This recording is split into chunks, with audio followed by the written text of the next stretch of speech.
Hello students, good morning and welcome back to standard 9th. We are in chapter number 6 lines and angles. बच्चों हम chapter number 6 lines and angles में है और जो government के जो नए नियम आए हैं उसके हिसाब से जो 30% पोर्शन रिड्यूस किया गया है। अब मैं जो लाइन्स एंड एंगल्स में वही चैप्टर पढ़ा रहा हूँ और वही कॉन्सेप्ट पढ़ा रहा हूँ जो गवर्नमेंट ने डिसाइड किया है।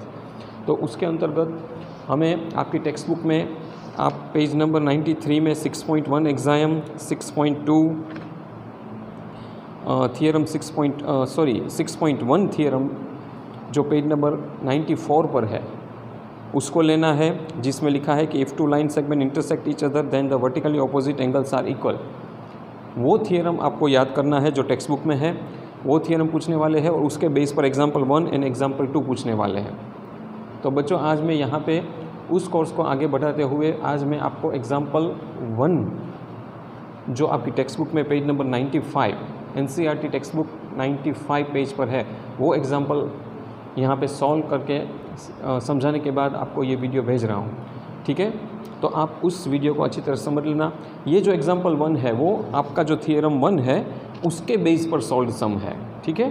तो थियरम इस प्रकार है कि अगर दो लाइन सेगमेंट इंटरसेक्ट कर रहे हैं तो जो 4 एंगल फॉर्म होंगे वो हमेशा वर्टिकली ऑपोजिट होंगे और उसके जो ऑपोजिट एंगल्स होंगे वो सेम ही होंगे। ये थियरम है।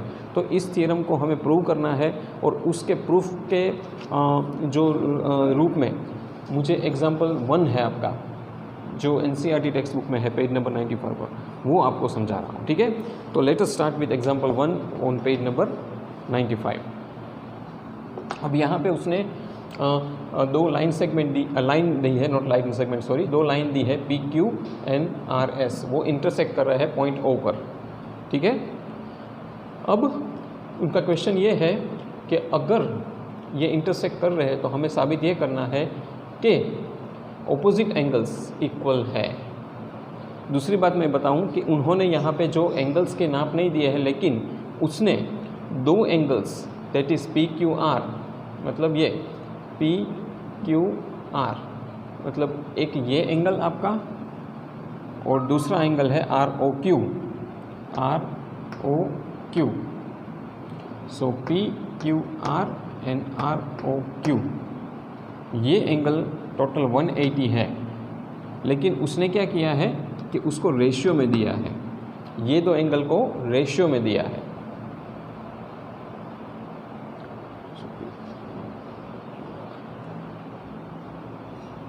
सॉरी यहाँ पे POR है।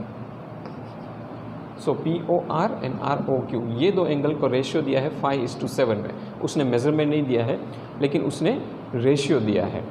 तो सबसे पहले तो मुझे ये बताना है कि रेशियो के ऊपर से मैं उसका ओरिजिनल एंगल का जो मेज़रमेंट है वो निकाल सकता हूँ। तो कैसे निकालते हैं आइए मैं आपको समझाता हूँ। तो सबसे पहले जो ये जो थियरम बेस्ड है, जो भी कुछ थियरम हमें प्रूव करना है, जो भी थियरम बेस्ड कुछ भी होता है तो हमें सबसे पहले एक काम करना होता है कि उसकी एक सिस्टम होती है लिखने की, उस रूल्स को फॉलो करके लिखना होता है तो ही वो सही माना जाता है, ठीक है। तो यहाँ पे जो कुछ भी दिया है आपको, कोई भी थियरम बेस्ड सम आए तो जो कुछ भी क्वेश्चन में दिया है वो गिवन करके पहले नोट डाउन कर लो, तो उनके भी कुछ अच्छे मार्क्स आपको मिल जाएंगे, ठीक है। तो यहाँ पे जो दिया है वो POR प्लस ROQ, मुझे पता है कि ये स्ट्रेट लाइन पर दोनों एंगल खड़े हैं और अगर कोई एंगल स्ट्रेट लाइन पर खड़े हैं तो उसका हमेशा टोटल 180 होता है और उसको लीनियर पेयर ही कहा जाता है। वो आप अपने प्रीवियस स्टैंडर्ड में पढ़ चुके हो, राइट। तो यहाँ पे POR मतलब ये एंगल और ये एंगल स्ट्रेट लाइन है POQ, उसके ऊपर खड़े हैं, मतलब वो लीनियर पेयर ही है, दोनों का टोटल मिलके 180 डिग्री है। अब मुझे मेज़रमेंट ढूंढना है कि इन दोनों का एक्चुअली मेज़रमेंट कितना होगा, मतलब POR कितना डिग्री होगा और ROQ कितना डिग्री होगा। लेकिन हमें एक हिंट दी गई है, वो हिंट में उसने 5:7 के रेशियो में दिया है, वो इसलिए मैंने लिख दिया कि POR ROQ = 5:7 रेशियो में, ठीक है। अब जो रेशियो है 5:7 तो उसको मैं क्या करना है, उसको प्लस कर देना है, 5 + 7 तो टोटल हुआ 12, राइट। तो रेशियो का टोटल हो गया 12। अब मुझे क्या करना है कि POR को आप क्या करेंगे, 5 जो ये पहला रेशियो उठाओ टोटल नीचे रखो इंटू 180 इसलिए क्योंकि लीनियर पेयर का टोटल होता है 180 डिग्री, वो मैंने यहाँ पे ब्रैकेट में दिया है because sum of linear pair is 180। तो मैं कट करूँगा 15 मल्टीप्लाई बाई 12 मल्टीप्लाई बाई 15, मतलब 12 15 सा 180 होता है, इसलिए ये कट हो गया। अब 15 5 सा 75, तो एंगल POR आपका, मतलब ये POR वो मतलब मुझे मिल गया 75 डिग्री। अब सिमिलरली ROQ पे फाइंड करूँगा, तो ROQ में दूसरा जो है रेशियो का वो 7 है, नीचे total 12 into 180, again 12 into 15 becomes 180, तो ये 15 से कट हो जाएगा, जैसे यहाँ हुआ था यहीं हुआ क्योंकि 180 डिग्री है। तो अब 15 7 से 105, तो दूसरा मुझे मिल गया 105, राइट। तो बच्चों मैंने दो एंगल्स के मेजरमेंट फाइंड कर लिए।